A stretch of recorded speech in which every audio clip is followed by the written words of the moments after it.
विद्यार्थी मित्रांनो, सह्याद्री ट्युटोरियल्समध्ये तुमचं स्वागत आहे. चला, आता परीक्षेला फक्त 4 दिवस उरलेत. ओके, 4 दिवसात आपण परीक्षेला जाणार आहे. कोणता पेपर देणार आहे आपण? इंग्लिशचा पहिला पेपर देणार आहे.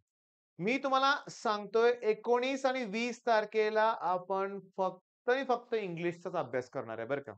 19 आणि 20 तारखेला आपण फक्त इंग्लिश करणार आहोत. बाकीचे कुठलेही सब्जेक्ट करायची काही गरज नाहीये. मग आज आपल्याजवळ अतिशय महत्त्वाचे 2 दिवस शिल्लक राहिलेत. आजचा आणि उद्याचा दिवस म्हणूया आपण. या 2 दिवसात पण तुम्हाला इंग्लिश करायचं आहे बरं का लक्षात घ्या. हां, हे लक्षात घ्या. या 2 दिवसात तर 100% इंग्लिश करणार आहे. पण ह्यात आपण काही थोडंफार इंग्लिश करणारच आहोत. त्याचबरोबर आणखीन बाकीचे सब्जेक्ट पण केले पाहिजेत. आणि आता मी तुम्हाला सांगतो, आज फक्त मॅथ्स करा. आज फक्त मॅथ्स करा. ओके. थोड्याच वेळात, अगदी थोड्या वेळात म्हणूया आपण 8, 9, 10 वाजेपर्यंत मी तुम्हाला ना एक प्रोबॅबिलिटी डिस्ट्रिब्युशन आणि बायनॉमियल डिस्ट्रिब्युशनचा व्हिडिओ प्रोव्हाईड करणार आहे. ओके. थोड्याच वेळात म्हणूया आपण हां. आणि 10 मार्क ते आपल्या हातातले असणार आहेत. ओके. बरं तो सेक्शन 2 मधला आहे. सेक्शन 2 मध्ये जे डेरिव्हेटिव्ह आहे, इंटिग्रेशन आहे. जर अवघड वाटतंय तुम्हाला, मग हे 2 टॉपिक आहेत. कुठले? बायनॉमियल डिस्ट्रिब्युशन आणि प्रोबॅबिलिटी डिस्ट्रिब्युशन. ओके. मग आज फक्त मॅथ्समध्ये तेवढे 2च टॉपिक नाही. आज मी तुम्हाला सांगतो जमेल तेवढं तुम्हाला आज मॅथ्स कव्हर करायचंय. हां, अगदी फुल ताकद वापरायची आहे आपल्याला आज. फक्त मॅथ्स. ओके. याचे कारणच आहे मी तुम्हाला सांगतो. काय कारण आहे? बरं, ह्या मॅथ्स नंतर उद्या मी तुम्हाला केमिस्ट्री करायला लावणार आहे. फक्त केमिस्ट्री फुल आणि त्याबरोबर थोडंसं इंग्लिश. म्हणजे कॉन्फिडन्स येईल. एक कॉन्फिडन्स येईल. आणि काय करणार आहे आपण, हे सगळं झाल्यानंतर 21 तारखेनंतर अगदी 27 तारखेपर्यंत फक्त आणि फक्त फिजिक्सच घेणार आहे मी. मग त्यावेळेस इथं जे केमिस्ट्री केलं होतं ना आपण, तेव्हा ह्याच्यानंतर ते आपल्याला उपयोगी पडणार आहे.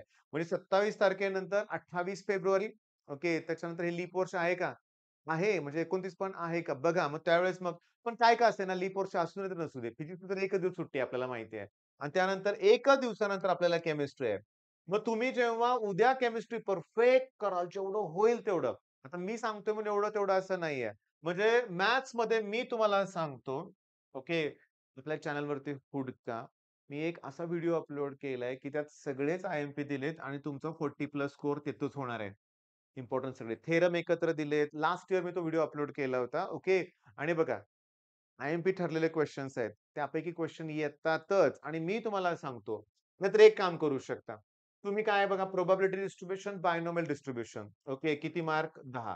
वेक्टर, 3D, लाईन, प्लेन किती मार्क आहेत? 22 मार्क आहेत. ओके. मॅट्रायसिस आणि लॉजिक 14 मार्क आहेत. अरे झाले किती मार्क? 46 मार्क झाले. बरं वेक्टरचे थेरम आपण त्या लाईव्ह सेशनमध्ये घेतलेले आहेत. करून टाका की त्याचं फिनिश. एवढं करा ना, प्लीज करा. म्हणजे आज जर तुम्ही एवढं संपवलं, तर मला काळजी नसणार आहे आणि फिजिक्सचा पेपर सोपा गेला तरच केमिस्ट्रीचा अभ्यास करू वाटतो. हा माझा अनुभव अगदी 2013 पासूनचा आहे. 2013 आणि 2014 ची जी मुलं होती ना, ती अतिशय दुर्दैवी होते म्हणूया आपण. सांगू का रिझन तुम्हाला? पेपर पॅटर्न आपल्याला काय केला होता माहिती आहे का? सी पेपर पॅटर्न कॉपी केला होता. ओके. आणि काय जुने पेपर अवेलेबल नव्हते त्या 2013 च्या बॅचला आणि सांगू का? असं असायचं question 1, question 2, question 3, question 4 30 question असायचे सलग आणि क्वेशन 4 समजा लॉजिकचा आहे ट्रुथ टेबल. क्वेशन 4च त्याला लॉजिकच और असायचं. लॉजिकला लॉजिकच. तुम्हाला नाहीये तसं. तुम्ही लॉजिक जेवढ्या मार्काचं आहे तेवढं अटेम्प्ट करू शकता. वेगळ्या-वेगळ्या प्रश्नात दिले. सेक्शन्स केलेत. हे सेक्शन नव्हते 2013 ला. पण 2013 पासून टाईम टेबलमध्ये काही बदल नाहीये. इंग्लिश नंतर 5-6 दिवस सुट्टी, फिजिक्स नंतर एकच दिवस सुट्टी, केमिस्ट्री. बऱ्याच लोकांना वाटतं, की बोर्डाला काहीतरी सांगावं, की तुम्ही फिजिक्सला एवढ्या सुट्ट्या दिल्यात, केमिस्ट्रीला 1-2 सुट्टी एक्स्ट्रा द्या. तर ॲक्चुअली फिजिक्सला एवढ्या सुट्ट्या का आहेत? कारण मध्ये सगळ्या लँग्वेज बहुतेक असतात. ते संस्कृत पण असेल, कदाचित मराठी पण असेल, हिंदी वगैरे असेल, काही जर्मन असेल. त्या लँग्वेजमध्ये येतात ना, म्हणजे बोर्डाला सुट्टी नाहीये. पेपर होतो. फक्त आपला विषय तो नाहीये, तर आपल्याला सुट्टी वाटते. तर आपली स्ट्रॅटेजी काय आहे, की फिजिक्स ॲट एनी कॉस्ट म्हणजे मी 21 तारखेनंतर सांगतो. 21 तारखेलाच आपण ना एक लाईव्हचा ना खूप इश्यू होतोय बरं का. मी तुम्हाला काय बोललो, की प्रोबॅबिलिटी बायनॉमियल तुम्हाला थोड्या वेळात प्रोव्हाईड करणार आहे. पण ॲक्चुअली तो कालच तुम्हाला प्रोव्हाईड आम्ही करणार होतो. पण लाईव्ह सेशनमध्ये इतके डिफिकल्टीज यायला लागल्या. नेटवर्कचा इश्यू होतो, काय होतो लाईव्ह स्ट्रीममध्येच बंद होत होते. ओके. बघूया आपण नंतर काय इश्यू होते ते. पण आपलं स्ट्रॅटेजी ठरले कळालं.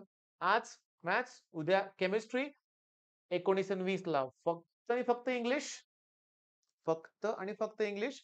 21 तारखेला पेपर झाला. कितीला सुटतो रे पेपर तुमचा? 2 वाजता? 1 वाजता. कितीला सुटतो? समजा 2 वाजता सुटत असेल. घरी तुम्ही किती वाजता पोहोचणार आहे? 3 वाजता पोहोचणार आहे. आता मी तुम्हाला सांगतो 4 वाजता आपण स्टार्ट करूया अभ्यास. 4 ला पहिला व्हिडिओ तुम्हाला मिळणार असणार आहे. मी तुम्हाला ह्या 2 दिवसातच मी असं स्ट्रॅटेजी व्हिडिओज तयार करून ठेवणार आहे. रेकॉर्डेड आणि बरोबर 1-1 तासाला, 1-1 तासाला अपलोड करत जाणार आहे. म्हणजे तासाचं टार्गेट असणार आहे. गेल्या वर्षी पण आम्ही तसंच केलं होतं. ओके. मग ह्या 2 दिवसात मी ते काम करून ठेवणार आहे. ओके. मग ठीक आहे. पॅनिक नाही ना कुठलं, तणाव कुठला नाहीये ना? घेऊ पण नका तणाव, घेऊ नका. अभ्यास करा आणि चांगले मार्क मिळवा. पण परत एकदा सांगतो बरं का. ह्या मधल्या दिवसात एक 22, 23, 24, 25, 26 भरपूर सुट्टी आहे. म्हणून केमिस्ट्री आणि मॅथ्सला प्लीज हात लावत बसू नका. फक्त फिजिक्स करा. आज आणि उद्या हे 2 गोष्टी कव्हर करा. एक दिवस पुरेसा ठरतो, जर मन शांत असेल तर. पण जर फिजिक्स अवघड गेला, तर मन एवढं अशांत होतं, पास होईल का नाही, अशा मुलांना शंका असतात. मग ते भीतीपोटी काय होतं, तणाव-तणाव केमिस्ट्रीचा अभ्यास होत नाही. ते बी अवघड गेला, की मॅथ्स पण अवघड जातोय. मी हे अनुभवातून सांगतोय, ओरडून-ओरडून सांगतोय. त्यामुळं माझं ऐकायचं. ठीक आहे? मग आता लगेच थोड्या वेळातच म्हणूया आपण अगदी 10-11 वाजेपर्यंत मी PD प्रोबॅबिलिटी डिस्ट्रिब्युशन आणि बायनॉमियलचा व्हिडिओ अपलोड करतोय. तो बघा, प्रॉब्लेम सॉल्व्ह करा. All the best.